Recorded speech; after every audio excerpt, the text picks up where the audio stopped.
Hello everyone, welcome to Saroj Mishra's YouTube channel में। YouTube channel पर आप सभी का बहुत बहुत स्वागत है। दिल्ली में सरकारी भर्ती विज्ञापन जारी हुए हैं और भर्ती तो दिल्ली में है, लेकिन जॉब है सेंट्रल गवर्नमेंट की। भारत सरकार गवर्नमेंट ऑफ इंडिया की परमानेंट पोस्ट है, डायरेक्ट रिक्रूटमेंट। अलग अलग पोस्ट हैं जिसमें 12th pass any graduate any post graduate application कर सकते हैं, और कुछ पोस्ट ऐसे हैं जिनमें फ्रेशर आवेदन कर सकेंगे। जिनके पास कोई एक्सपीरियंस नहीं है उनके लिए भी कुछ पोस्ट हैं, और कुछ पोस्ट हैं जिनमें एक्सपीरियंस मांगा जा रहा है। तो काफी अच्छी ऑर्गेनाइजेशन है। तो जैसा मैंने बताया कि दिल्ली में है भर्ती, लेकिन जो ऑर्गेनाइजेशन है वो भारत सरकार के अधीन है। भारत सरकार की वो ऑर्गेनाइजेशन है, परमानेंट पोस्ट है, बिल्कुल सरकारी स्थायी नौकरी है। चलिए देख लेते हैं बाकी डिटेल्स। अप्लाई तो कहीं से भी कर सकते हैं, एप्लीकेशन में कोई प्रॉब्लम नहीं, एप्लीकेशन किसी भी स्टेट से कर सकते हैं। तो फॉर्म जो है ना ऑफलाइन मोड में भर के भेजना है। इसमें account officer, administrative officer, copy editor है, देखें इंग्लिश के लिए और हिंदी के लिए है। तो इसमें तो वीडियो एडिटर है, डॉक्यूमेंटेशन असिस्टेंट की पोस्ट है, क्राफ्ट इंस्ट्रक्टर एंड कोऑर्डिनेटर की पोस्ट है। तो क्राफ्ट में डिप्लोमा वगैरह है अगर। हिंदी ट्रांसलेटर की पोस्ट है। इसके अलावा अकाउंट्स क्लर्क की पोस्ट है, 2 वैकेंसीज हैं। कोई भी ग्रेजुएट इसमें अप्लाई कर सकते हैं अकाउंट क्लर्क में। और लोअर डिवीजन क्लर्क की 6 वैकेंसीज हैं, डेटा एंट्री ऑपरेटर की 2 वैकेंसीज हैं। तो ये सारी वैकेंसीज हैं, देखने को मिल रही हैं। एंड नोटिफिकेशन जो है centre for cultural resources and training और government of India ministry of culture, government of India ministry of culture के अंतर्गत ये ऑटोनॉमस बॉडी है। ऑटोनॉमस मतलब जैसे केंद्रीय विद्यालय है, मतलब सारा बेनिफिट आपको जो भी है, जॉब का जो भी पे स्केल है, सारी आपको सरकारी सुविधा मिलती है।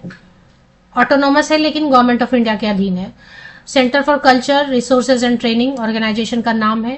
15A sector 7 Dwarka new Delhi ये जॉब लोकेशन होने वाली। तो जो भी कैंडिडेट फाइनली सिलेक्ट होंगे उनको काम करने का मौका मिलेगा द्वारका में, न्यू दिल्ली में, 15A सेक्टर 7 में। क्लोजिंग डे 28 अक्टूबर है। अब आप कहेंगे कि बहुत लेट बनाया, मैंने एक बार और पहले भी बनाया था, पर अभी मैंने फील किया कि दिल्ली के कई सारे कैंडिडेट नए व्यूअर भी आए हैं, तो इसके लिए मैंने फिर से रिपीट कर दिया। 28 अक्टूबर तक स्पीड पोस्ट, या फिर आप स्पीड पोस्ट से ही अब भेजना पड़ेगा क्योंकि टाइम कम है। कैसे अप्लाई करना है वगैरह ये सब बाद में देखेंगे। पहले ये देख लेते हैं कि कौन कौन सी पोस्ट है। अकाउंट ऑफिसर भी अच्छी पोस्ट है, अगर आप ऑफिसर बनना चाहते हैं तो डिग्री मांग रहे हैं ये, लेकिन इसमें जो है ना ऑलरेडी जो वर्किंग कैंडिडेट है उनके लिए, तो ये मैं स्किप कर देती हूँ। एडमिनिस्ट्रेटिव ऑफिसर है, ये भी वर्किंग लोगों के लिए, ये भी मैं स्किप कर देती हूँ अगर आप ऑलरेडी वर्किंग है तो। कॉपी एडिटर की पोस्ट है। तो ये जो है ना, इसमें ऐसा नहीं है कि गवर्नमेंट इंस्टीट्यूट में काम किया हो, कहीं आपने 2 साल एडिटिंग किया है, जर्नल या बुक्स की एडिटिंग की हुई है, और आप पोस्ट ग्रेजुएट है हिंदी या फिर इंग्लिश में, दोनों में से किसी एक सब्जेक्ट में मास्टर डिग्री है, परसेंटेज का प्रॉब्लम नहीं है। डिप्लोमा किया हुआ है बहुत सारे कैंडिडेट ने जर्नलिज्म या एडिटिंग में, और 2 साल आपने एडिटिंग का काम किया हुआ है, बुक का या जर्नल का या किसी भी चीज का एडिटिंग का आपने काम किया हुआ है, तो कॉपी एडिटर बहुत अच्छी पोस्ट है क्योंकि सैलरी बहुत अच्छी दे रहे हैं। पे लेवल 7 है, मतलब लगभग 44,000 या 47,000 की तो सिर्फ बेसिक पे रहेगी। उस पे अलावेंसेज ऐड करेंगे 65,000 तक सैलरी बनेगी। 30 इयर्स तक के अनारक्षित वर्ग के लिए जो ना 30 इयर्स अपर एज लिमिट है। और अगर गवर्नमेंट ऑफ इंडिया की जॉब है तो ओबीसी कैंडिडेट को एज में रिलैक्सेशन मोस्टली मिलनी चाहिए, चेक कर लेंगे। वीडियो एडिटर की जॉब जो डिटेल्स है वो कवर नहीं कर रहे हैं क्योंकि एक स्पेसिफिक है वीडियो एडिटिंग का है जिसको। डॉक्यूमेंटेशन असिस्टेंट के लिए बहुत लोगों को डॉक्यूमेंटेशन में एक्सपीरियंस रहता है। डॉक्यूमेंटेशन कोई बड़ी चीज नहीं है, बहुत जगह आपने ऐसे भी टीचिंग करते वक्त भी डॉक्यूमेंटेशन किया होगा। होता है ना कि टीचर्स को भी कई बार डॉक्यूमेंटेशन का वर्क देते हैं कि ये फाइलिंग कर लो। तो अगर कोई भी ग्रेजुएट है, कोई भी स्नातक है, परसेंटेज तो मांग नहीं रहे, कोई भी स्नातक है किसी भी विषय से, BA, BSc, BCom, BTech, BMS, BCA, BMM, जो भी पॉसिबल है उसमें से किसी में भी ग्रेजुएशन स्नातक है और 1 साल का डॉक्यूमेंटेशन है आपका एक्सपीरियंस जिसको आप शो कर सकते हैं, तो ये भी पोस्ट अच्छी है। अनरिजर्व अनारक्षित कोई भी अप्लाई करेंगे, इसकी भी पे स्केल अच्छी है। 30 इयर्स अपर एज लिमिट है। क्राफ्ट इंस्ट्रक्टर एंड कोऑर्डिनेटर के लिए बैचलर डिग्री, ग्रेजुएशन, स्नातक किसी भी विषय में, किसी भी सब्जेक्ट स्पेशलाइजेशन में, क्राफ्ट में डिप्लोमा होना चाहिए और 2 साल का एक्सपीरियंस मांग रहे हैं।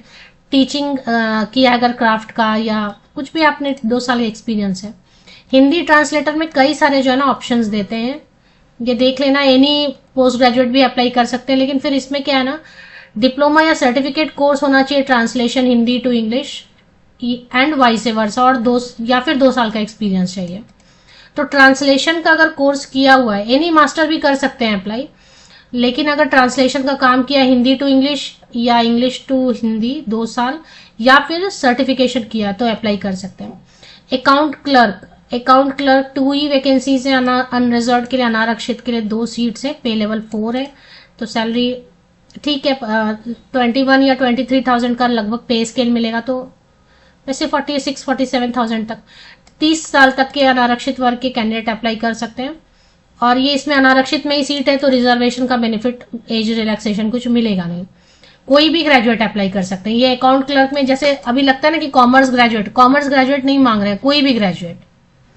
और ये डिजायरेबल लिखा है, डिजायरेबल का मतलब मैंडेटरी नहीं होता, ये होता है डिजायरेबल, मतलब है तो ठीक है, एक्सपीरियंस नहीं है तो भी चलेगा।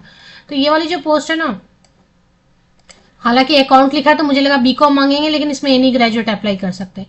लोअर डिवीजन क्लर्क में सीनियर सेकेंडरी 12th पास मांग रहे हैं, और एक इंग्लिश की आपकी टाइपिंग स्पीड है तो अच्छी है, नहीं तो हिंदी टाइपिंग स्पीड भी चलेगा।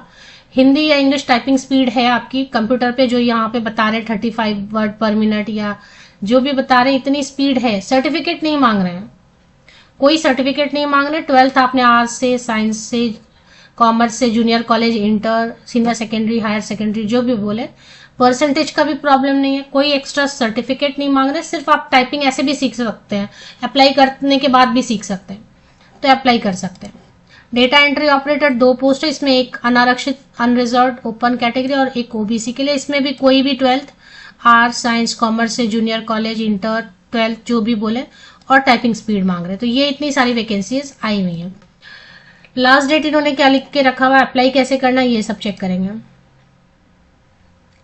इसमें जो है ना 28 अक्टूबर बोल रहे लास्ट डेट है, मैं वीडियो बना रही हूँ 21 अक्टूबर, अब 21 अक्टूबर को, 21 अक्टूबर को। तो अब इसमें क्या रहेगा, अप्लाई करने में आपको एक डिमांड ड्राफ्ट लगेगा, जनरल इंस्ट्रक्शंस अलग से दिए हुए हैं इन्होंने।